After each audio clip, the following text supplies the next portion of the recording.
and welcome back to Local Women's Interiors podcast. I'm Sheena Thompson, lead designer at Sheena Noel Design, and today on the podcast I am thrilled to be joined by Peter from Greenhill Kitchens in Ballygolly, one of Ireland's premier kitchen designers and suppliers.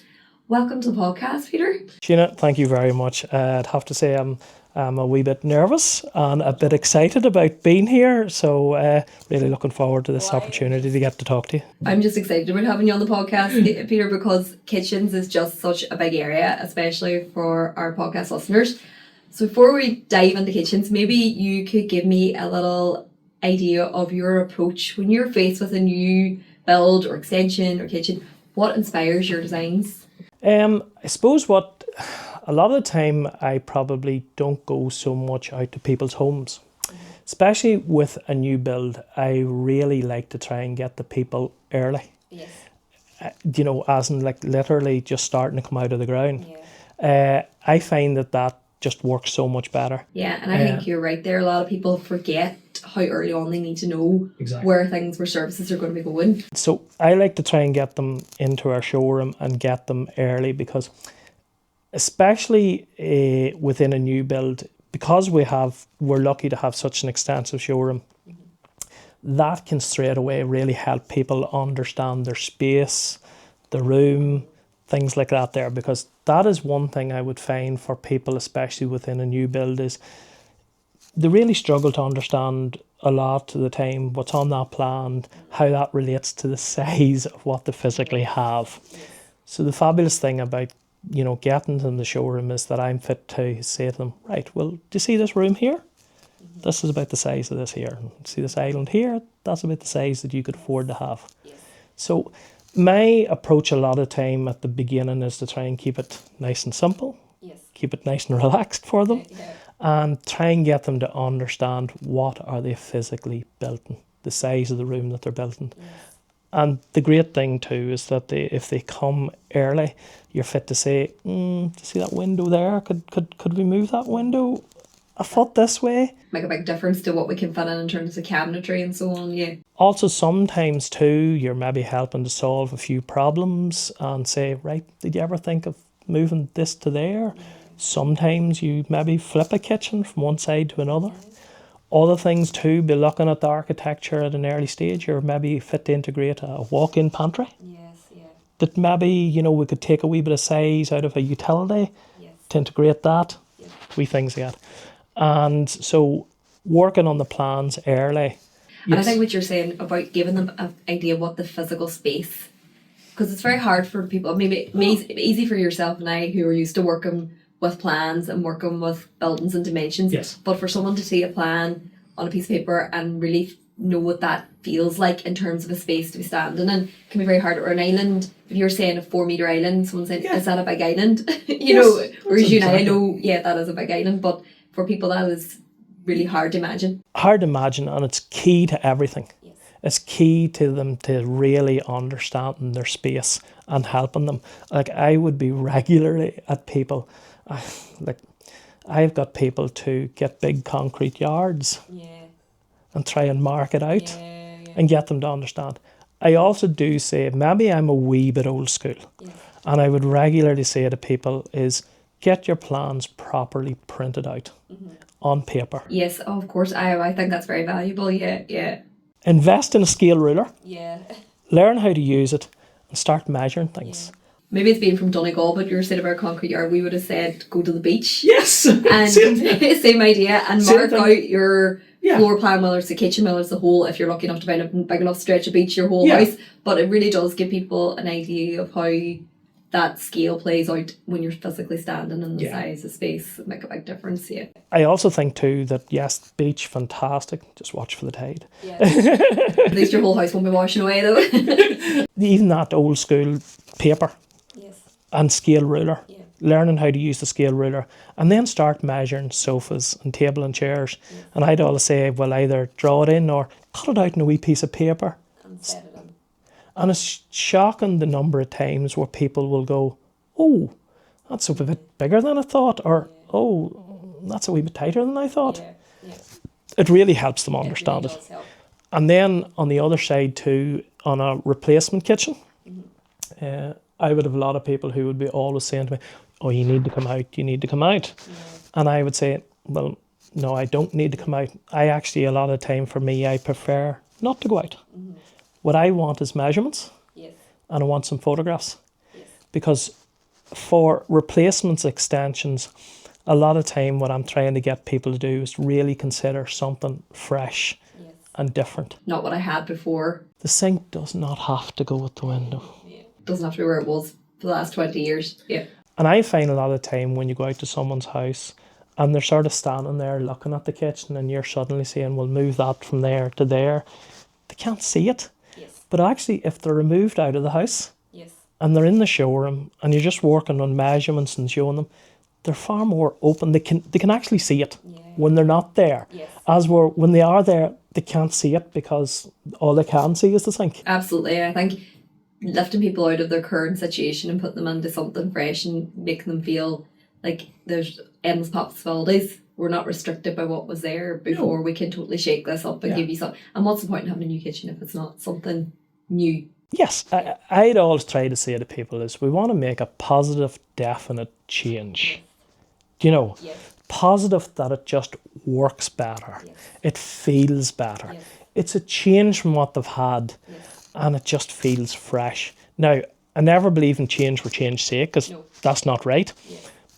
But it is amazing the number of times that you can really make that real positive change without, by very simple manoeuvring. Small tweaks even, they still make a difference. Exactly. I suppose that makes me question too, Peter, for you, what is the difference between a beautiful kitchen and a truly well-designed kitchen? Because we see lots of beautiful kitchens, but it's more than that, isn't it? It's more than how it looks. It's about the design and how that functions for the people who live in the house. So what makes that difference? Good architecture. Yeah, moving those windows, that tiny little tweak, that stealing a little space off the utility or whatever it is to give you that little bit more. Yes, it's that good architecture. If that really good architecture, that space has just been really considered and thought out, not only in the kitchen but in windows and lighting and the spatial awareness, that's what makes the difference. A lot of time, a lot of really beautiful kitchens, it's actually the kitchen. When I'd often say to people, I'd show them a picture of a kitchen, oh, that's beautiful. And I'd say, well, if you actually look at the kitchen, it's quite simple. Yes. But it's how everything is being considered. Yes. It's the windows, how the windows have been treated, the internal doors, where they're coming into the room. It's the ceiling detailing, it's the lighting. It's everything coming together in harmony. It's not one. No, it's everything. And the kitchen should never be the one thing. And I think when you say that about architecture, that does resonate with me a lot, because I think a lot of people get their plan from the architect and just build. And the architect will have drawn in a kitchen with a cooker in one place and the sink in another and whatever. But often the architect has they're just giving you an idea, but they've not really considered the kitchen. And I think a lot of people get their plans and they think, well, that's where the architect put the kitchen. So that's where the kitchen has to be. And I'm going to say something a wee bit controversial here, and I need to probably be careful. The architect a lot of the time tends to look from the outside of the house in. Yes. And please, such fabulous architects out there, but they do spend a lot of time talking about the outside aesthetics, how it is you drive up to that house, how it is, and of course very important, the sun, where it's hitting it and everything like that there. And sometimes maybe there's not just the same attention paid to the inside functionality and flow of that house. And I think you have to remember, architects are also trying to get a house into planning. They're trying to get planning permission, so a lot of the time that is very much about the external rather than the internal. Exactly, absolutely. And also too, they're also maybe trying to, people have went to them and they're also trying to get into their heads as well as to what style they want to take that out. Yeah. So it's to me, really good architecture really makes the difference between how that kitchen just sits, works, everything like that. Yeah, and I think the magic happens when the architect the interior designer, the kitchen, they all come together in harmony. That's when you get absolutely something amazing. That's when it goes from being that's nice to wow. Now that works. And the difference when I would walk into a room when everything's done and you just know the architect, the kitchen designer, the interior designer, everyone's been here. And they're all on the one page and pulling together on this. Yeah, but also too sometimes maybe even challenging each other in a good way. You know, what about this? What about that? Collaborating together, working on ideas. It just brings the best out of most people. Yeah, absolutely. And when we're leading on to that now, in terms of trends, because I suppose people always assume that architects, interior designers, kitchen designers are always, what is the latest trend? I know that's not always the case, but what do you feel are the big kitchen trends you're seeing clients looking for? Are they still looking for the walk-in larder, the big island? What are you seeing as the major trends at the minute in kitchens? I suppose I'm always a wee bit careful in that sort of trends. Yes. Because I sort of see a kitchen, especially the sort of kitchens we do, I want my, you know, the couple who I'm dealing with, I see the kitchen as very much a long-term investment. Absolutely, yeah. You know, a kitchen to me should be 25, 30 years. Do you know what I mean?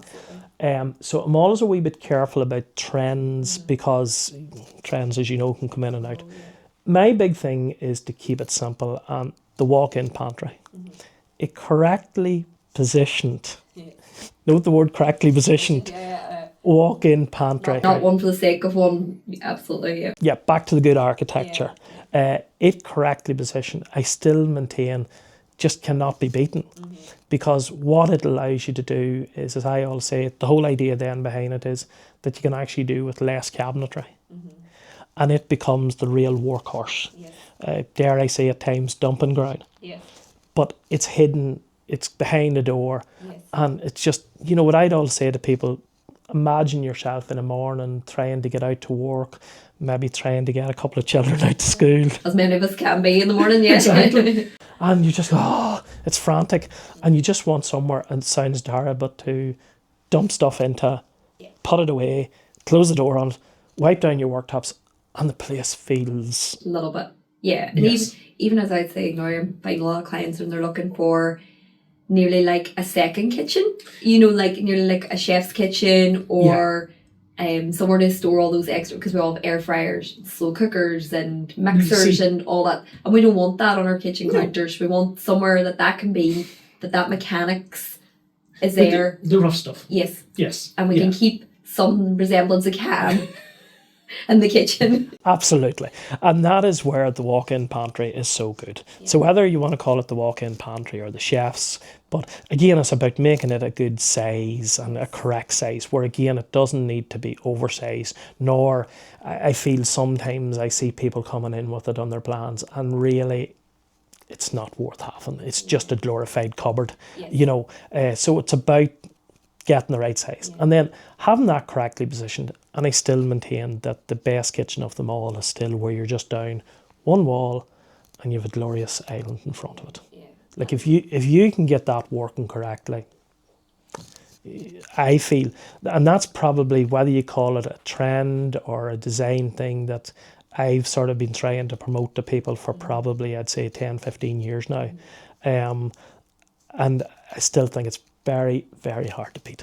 It is that lovely big island that's lovely and clear, and that feeling of space maybe perhaps you get because you don't have a lot of high cabinetry maybe, and you have that nice sort of sociable area for people to sit at the island and talk to you while you're working, while you're cleaning, while you're just making a cup of tea for guests that are coming in. It's that connection. Or kids are able to have their snack while you're still carrying on with the daily routine. Yeah, and also too then that usually, you know, when usually you have your cooker along a wall and then you turn to the island. Now, I am a fan of a sink on an island, and that not everybody's. Not everybody's. We'll not even go there today. We'll go on to that debate today. Yes. All right. We'll be around until next Christmas. But it does work well. But again, it's that whole orientation of when you're working and you turn to the island and then you're looking out into the rest of your space. It just works so well. And maybe that is from the rise, and maybe do you see that as well? We're still very much loving the open plan living. So that sort of being able to hide the clutter away, because your kitchen really isn't just a kitchen in a room. It is the room that you are living in now. Absolutely. And that is why, like, I don't see, I grew up in the generation where, yes, you had the kitchen, the living room, and a dining room. Like, that to me has gone. You know, it is that very much open living, and I don't see anything away from that. I still think it's the best way to have it. But the kitchen really needs to be considered in that space, and it's amazing how the knock-on effect that kitchen can have. And that's where a lot of times I'm really trying to get people to think about is, how does that kitchen integrate nicely into that area? Because you are living in it, and you are dining in it. And it's about, how does that kitchen work within the dining area, and how that can affect the living area. So you're just looking at not just the kitchen, you're sort of looking at the whole room. And I think people want these big open plan spaces, but then find it a daunting thing to try and decorate and furnish, not just for the kitchen, but as you just touched on there, the dining space within that and the living space within that. How do we make those feel zoned? How do we make them feel distinct but still united? And that can be tricky for people, especially when they're seeing a big plan and just a big open space. Where do we start with this big open space? And that a lot of the time is where I'm saying to them, okay, I'm a kitchen specialist and this is what I look at here. But equally, that is where the likes of yourself as an interior designer, I'd always say, you've got one eye on the kitchen, you've got one eye on that living area, you've got one eye on that, dining area. And it's, in conjunction with the likes of yourself that, or other interior designers, that you're really looking at how that space really works and giving each one of it its own bit of personality. Yeah, its own distinct personality, but within the united space. The same. And funny, we had an interesting conversation when we were talking about having this podcast today, and we were talking even into utility rooms and boot rooms. And I think that really nearly very much now falls within the remit of the kitchen design, because those hard-working workhorses in the background are supporting the kitchen, along with the walk-in larder or chef's kitchen, or like they catch the dirt, they catch the mess and the clutter of family life and everyday life to allow for that open plan space then to function well. So you're really having to look at that when you're having your clients coming in as well. One of the biggest areas that I feel that people, and we did speak about it, that I feel a lot of people within their houses not there that isn't given enough attention to, is that what I call that point of entry. In Northern Ireland here, or a lot of time even in Ireland in general, most of us enter our house through the back door. There's very few of us that actually ever come through the front door. So to me, a cloakroom towards the front door is an absolute waste of time.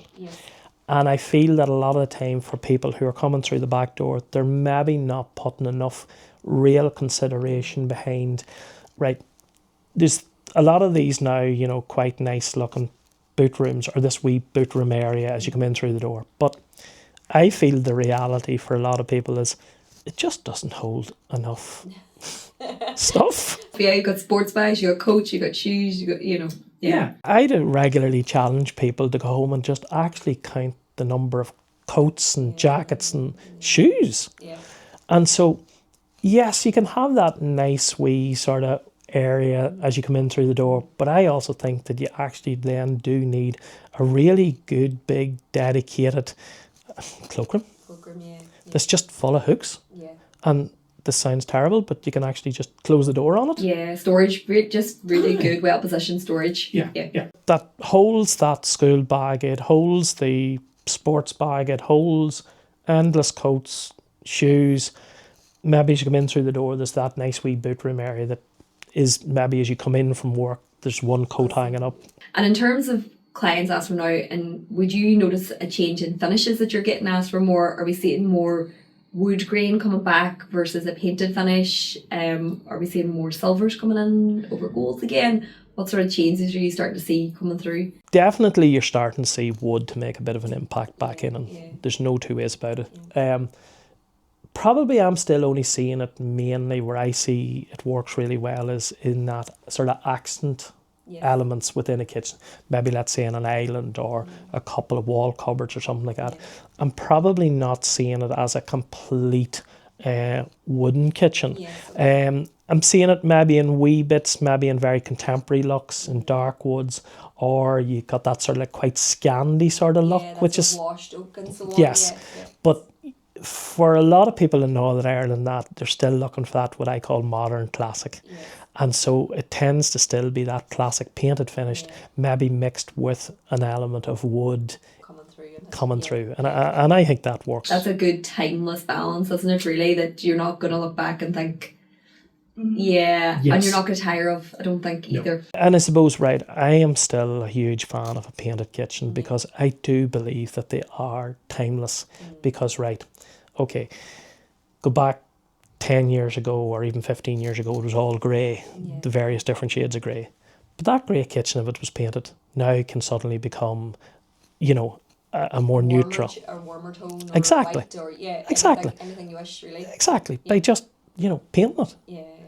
And so that's what I always feel, that if that kitchen is really well designed and it's really functional, yes, you can just paint it again.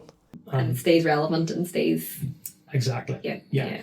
On the whole, you know, gold sort of antique brass and all that there, yes, you're definitely seeing a sort of silvers coming in. You're also seeing bronzy tones, you know, which is sort of knocking well with the sort of those nice neutral painted tones. That little you know, bit deeper. yes, yeah. But I suppose I'd always say to people is, don't be afraid to mix the metals. Yeah, I think people often think that if they have gold or they have silver, that's it, that you can't mix the two. But I think they can be beautifully mixed together. They can work really, really well. I do sort of quote, you know, regular, if you look at a lot of the jewellery designers. Yes, absolutely, and especially this season, if you follow fashion, there is definitely a lot of mixed metals coming through in jewellery. I think that if people sort of suddenly get this antique brass and then they can go overboard with it. And then suddenly the light switch has to be in the door handle. Has to be exactly the same shade. But they're just giving themselves a world of torture. And actually that confidence to mix and then know your style and to mix metals actually creates a more interesting scheme, and it looks more aesthetically pleasing in the end than everything being too tightly matched. Yeah, too samey. Yeah. I think it shows a wee bit of personality and a bit of confidence. I would agree, definitely. You know, so that to me is the big thing. Don't be afraid to mix it a bit. And in terms of lighting, I think is something we're really starting to, and I think everyone's really starting to waken up to in kitchens over the last sort of maybe 10 years or so. It's really evolved in terms of lighting. And how do you feel lighting's playing out in your kitchen designs at the moment? Lighting is definitely, like, now you have an awful lot of, when you open up a door in a cabinet, you have these lovely lights coming on and things like that there, which is lovely. And again, a lot of that, to be honest, was driven, of course, on the continent by the Germans and the French, sort of really thinking about when you open up a unit that you can sort of see into that unit. It's very practical, really, isn't it? Why we hadn't thought of it earlier. No. So you have a lot of that. But the big thing that I would always be saying to people is, right, you really, really should be considering your lighting. You know, it's simple things. Like, what happened for years, I feel, is that people put lighting up on the ceiling and they come in and created these lovely rectangles, but then didn't consider, well, actually, when I'm standing at the sink, the light's behind me. So in the evening, I can't see. It's very difficult to see dishes and washing and so on. You know, so it's really the lighting. To me, the lighting really needs to be considered by the kitchen design and also to the room design. You know, it is considering, right, where is the sofas and the chairs going to sit? Where does that light need to be to really mean that, right, when I'm sitting here and I'm looking at a book or this or that? Adequate lighting for what I need. Exactly. Sort of say, you need to think about your ambient lighting, your task lighting, and then just your accent lighting and think about different times. Again, it's an open plan space usually. So when we're cooking and we need that really important task lighting, later on when we're dumbing down the lighting, needs to be. How can we? But we still need some lighting. So how can we have that nice ambient lighting? I probably wouldn't pretend to be, you know, a lighting designer. I do believe that the likes of yourselves, you know, as interior designers, and that, you are far more sort of geared and focused, you know, trained towards that and understand and appreciate that probably better than I do. But, you know, I would always say to people, it's just that simple thing of it being considered. And I think we've touched on it a bit now when we've been talking, is the impact of social media on kitchen design and clients really, I suppose, coming into you. What's your thoughts on social media? Love, hate? Is it a tool that's aiding clients, or do you think it's making people's lives harder because we're seeing too much? Or what's your perspective on that? So social media, we as a company use quite a wee bit. Yeah. All right, that's probably maybe how you even probably came across maybe myself even. Initially I think a number of years ago first seen using social media, and your social media is very, very good, and I think great for inspiration for clients. No, I think it is fantastic. All right, but I think it all comes back to making it relevant to your space. One of the big problems is that I would have people coming in and they're showing me these pictures of this kitchen and this kitchen, and it's stunning and it's beautiful, and then I want that. And their space is about half the size. Yes, I know. Yeah. That it's back to our very first thing that we're speaking for there, realizing that what you're looking is just an influence there to sort of, this is your styling. Yes. But now we have to try and see how that's going to work in your space, in what you have to you. Because that kitchen there that maybe you're showing me is 3 times the size, and it's about how do we get that same feel that you're sort of wanting to create and look, but into your space. Other big thing I would find too is that sometimes for people that they just are continuously search and what about this, what about that.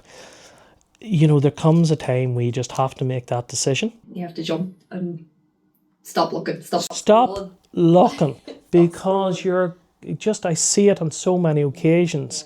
They just torture themselves. And 9 times out of 10, they're looking at the same thing, only it's slightly different. But it's the same thing. Yeah. It's just a subtle tweak. Yeah.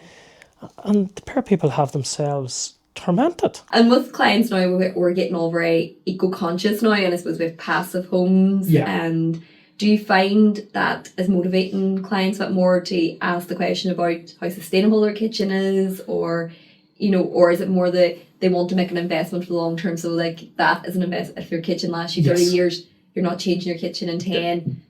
We're all being a bit more environmentally friendly in that regard. That to me is probably for us where the sustainability is. I'm probably not getting that many people coming in and just that, but the client that I'm tending to deal with is someone who wants to make that very much a long-term investment.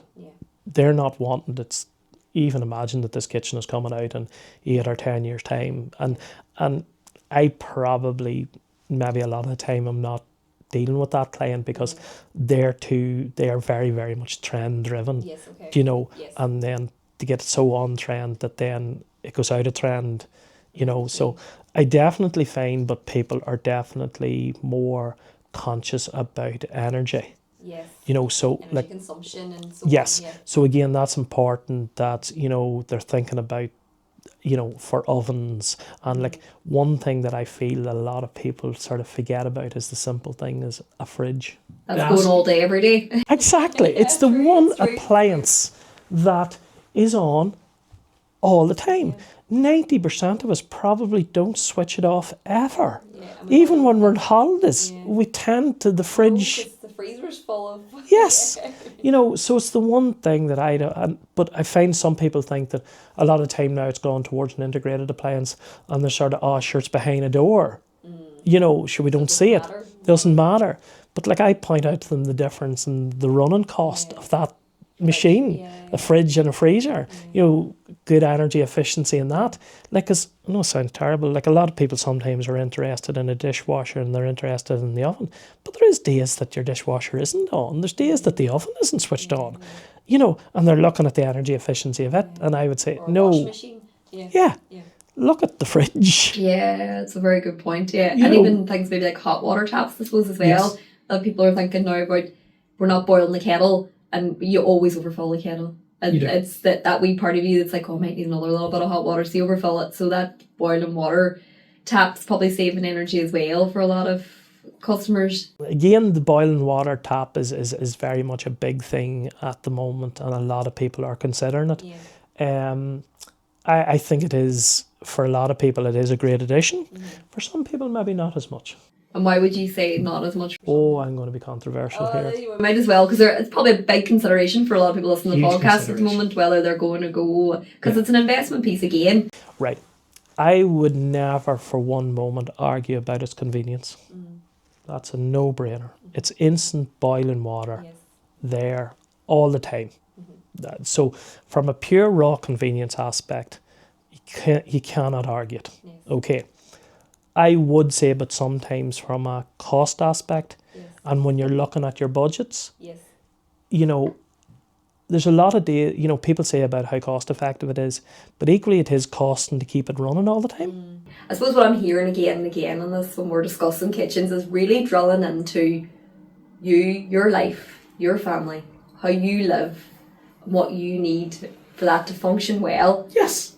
And that's where the beautiful design and practicality are that's that lovely harmony that's gonna get you the beautiful kitchen. Yes. And home, because it's how you how you want to live in that house and what works for you. It doesn't have to work for your neighbour. It doesn't work for everybody else. It has to No, work for you. has to work for you. Yeah. And it's drilled down in that consideration. Well, Peter, thank you very much. That's been really insightful, and I'm sure our listeners have gained a lot on what they need to do to get to the bottom of what will be the perfect kitchen for them. They can, as you mentioned, you're very active on social media, so Greenhill Kitchens on... Greenhill Kitchens we're on Instagram, we're on TikTok, I think now too, which Instagram, but also too just our website. Our website is really good, and also too the best thing to do is just to phone us up to Greenhill Kitchens, book in an appointment, and come and see us. Let's have a chat. Well, thank you very much, Peter. It was great to speak to you today. Thank you very much.